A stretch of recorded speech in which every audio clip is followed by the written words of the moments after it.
এরকম আজকে ঈদের পঞ্চম দিন, তো বিকালবেলা বললাম কি খাবো, তো হঠাৎ করে মাথায় যে আসলো যে হালিম খেতে হবে। তো এই যে ফ্রিজ থেকে মাংস বের করে ছোটো করে টুকরা করে নিয়েছি, তারপরে নিয়ে এসেছি দোকান থেকে হালিম মিক্স, পেঁয়াজ কুচি করে কিছু পেঁয়াজ এই যে বেরেস্তা করে নিচ্ছি। আপনারা জানেন যে হালিমের ক্ষেত্রে পেঁয়াজ বেরেস্তা হচ্ছে একটি অন্যতম উপকরণ, এটি না খেলে কিন্তু না দিলে কিন্তু আপনার হালিমের স্বাদ পাবেন না। এই হচ্ছে বেরেস্তাটা এরকম কালার আসবে, যে হালকা বাদামি কালার যখন হয়ে আসবে পেঁয়াজটা তেলের ভিতর, তখনই বুঝবেন যেটা বেরেস্তার জন্য হয়ে গিয়েছে। আমরা আর কিছু বেরেস্তার জন্য দিয়ে দেবো, কেননা মানুষ আমাদের বেশি। আটার সাথে কিছুটা আমরা ডানু গুঁড়া দুধ অ্যাড করে নিচ্ছি, আর হচ্ছে ইস্ট। তো এটা এইভাবে আমরা মিক্স করে বেশ কিছুক্ষণের জন্য রেখে দিব।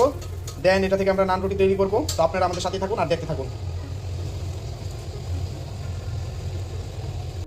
ওয়েদার এই পরন্ত বিকালে আমি কিন্তু মোটো বাইরে বের হই নাই, এই যে রান্নাঘরে বউর সাথে হেল্প করতেছি বেরেস্তাতে। তো আপনারাও এরকম মজার মজার খাবার খেতে চাইলে বউকে হেল্প করবেন, তাহলে আপনারা মজার খাবার খেতে পারবেন। এটা হয়ে গেছে, এখন আমরা কড়াইতে মাংসটা পেঁয়াজের সাথে আর আদা রসুনের সাথে অ্যাড করে দিব। মাংসটা প্রথমে আমরা ধুয়ে নিয়েছি, 3 থেকে 4 বার ধুয়ে নিয়েছি ভালো মতো পরিষ্কার করে, তারপর মাংসটা অ্যাড করে দিব।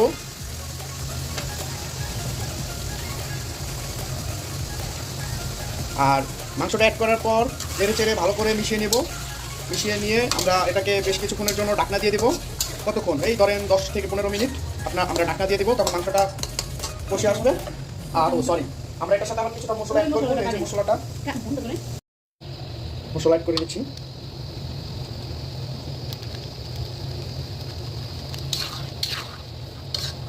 নিয়ে নিচ্ছে,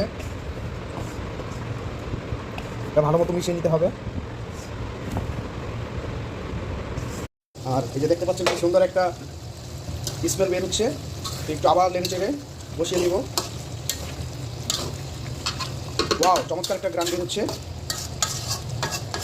আপনার একটি খাবারে যখন একটা সুগ্রান বের হবে, তখনই কিন্তু খাবারের কোয়ালিটি কীরকম হতে পারে সেটা একটা আন্দাজ করা যায়।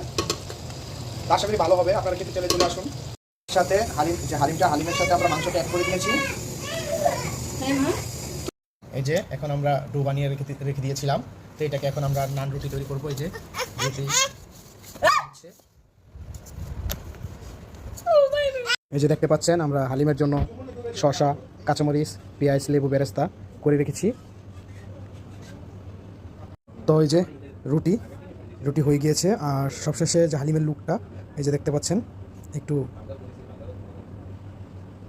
তো খেতে ভালোই টেস্ট হয়েছে। আপনারা খেতে চাইলে অবশ্যই আপনাদের পরিবারের সাথে শেয়ার করুন এবং সকলে ভিডিওটি ভালো লাগলে লাইক দিয়ে থাকুন।